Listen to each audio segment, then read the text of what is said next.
Nakakita ka na ba ng gulay na libre lang sa kalikasan pero mas healthy pa sa mga binibili mo sa supermarket? Eto na yon! Ang pako o kilala rin bilang fiddlehead fern ay isang kakaibang gulay na tumutubo sa bundok at gubat dito sa Pilipinas.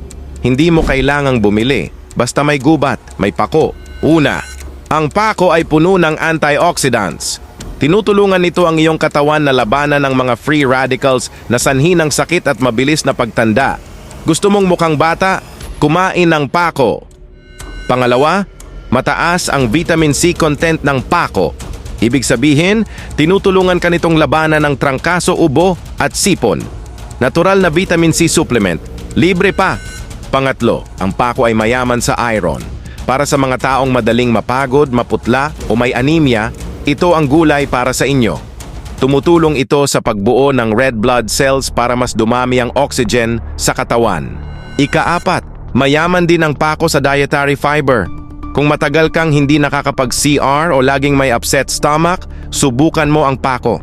Tumutulong ito sa tamang pagtunaw ng pagkain at regular na bowel movement. Ikalima, ang pako ay mayaman sa beta-carotene at vitamin A, mga nutrients na nagpoprotekta sa iyong mga mata. Lalo na sa mga laging nasa harap ng cellphone o computer, kumain ng pako.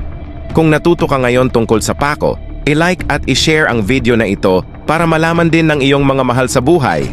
At huwag kalimutang mag-subscribe para sa mas maraming healthy food content. Hanggang sa susunod!